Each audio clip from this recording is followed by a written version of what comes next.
산업 현장에서는 내국인 구인난과 인력난 문제가 갈수록 심각해지고 있는데요. 이러한 구인난으로 인해 인력이 필요한 기업이 늘고 있습니다.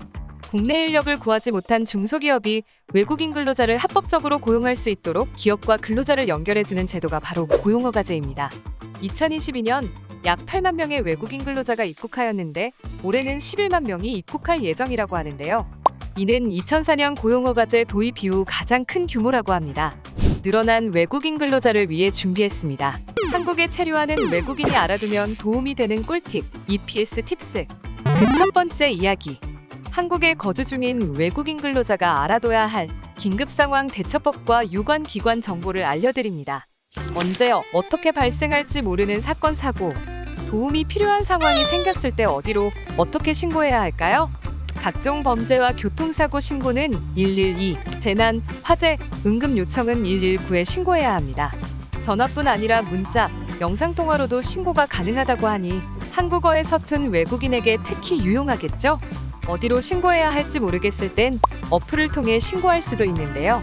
긴급신고 바로 모바일 어플 하나로 범죄, 화재, 구조 등 신고 유형에 따라 경찰, 소방, 해경, 어느 기관으로든 한 번에 신고할 수 있습니다. 베트남어, 영어, 중국어, 필리핀어를 지원하며 그림을 보고 선택해서 신고할 수 있으니 훨씬 간단하겠죠? 집에 불이 난 것을 본 아버지가 119에 화재 신고를 하려 했으나 너무 당황한 나머지 119가 몇 번이냐고 물었다는 유머글이 인터넷에 떠돌기도 했는데요. 이처럼 긴급 상황을 마주하면 당황하는 경험을 겪기도 합니다. 긴급신고 112, 119 꼭 기억해요. 한국에 체류하고 있는 외국인 근로자와 고용사업주가 겪는 문화적 격차, 언어소통 문제를 상담할 수 있는 곳이 있습니다. 바로 외국인력 상담센터인데요. 외국인 근로자를 위해 현지 언어 지원 서비스로 중국어, 베트남어, 따갈로그어, 영어, 태국어 등 총 18개의 언어를 지원하고 있고요. 1577-0072를 누르고 해당 국가별 번호와 별을 누르면 선택한 언어로 상담이 가능합니다. 오전 9시부터 오후 6시까지 365일 연중무휴로 운영된다고 하니 도움이 필요할 때 언제든지 전화 한 번으로 고충을 상담할 수 있습니다.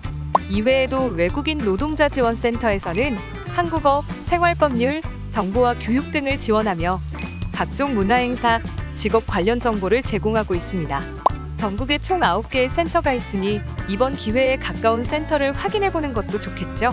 처음 한국을 찾은 외국인들이 가장 놀라는 것, 편리한 교통, 의료 서비스, 다양한 반찬, 바로 24시간 영업. 한국에선 24시간 영업하는 곳을 쉽게 찾아볼 수 있는데요. 길거리에서 흔하게 볼 수 있는 편의점부터 PC방, 응급실 등이 있습니다. 편의점에서는 다양한 식료품을 비롯해 안전상비 의약품, 간단한 생필품, 교통카드 등을 구매할 수 있고 인터넷, 프린트 사용이 필요할 땐 PC방을 이용할 수 있습니다. 명절 기간이나 주말, 야간, 새벽 시간에도 약국을 이용해야 하는 경우가 종종 있는데요. 공휴일에도 운영하는 약국이 있습니다. 인터넷에 휴일 지킴이 약국을 검색한 뒤 찾고자 하는 지역, 날짜, 시간을 선택하면 쉽게 찾을 수 있으니 휴일 지킴이 약국 사이트에서 꼭 확인해 보세요. 약국뿐 아니라 앞서 소개한 112, 119 신고도 24시간 가능하며 응급실에서 기본적인 처치를 받을 수 있습니다. 이상 알아두면 도움되는 다양한 한국 정보, EPS 팁스, 다음에 또 다른 꿀팁으로 만나요.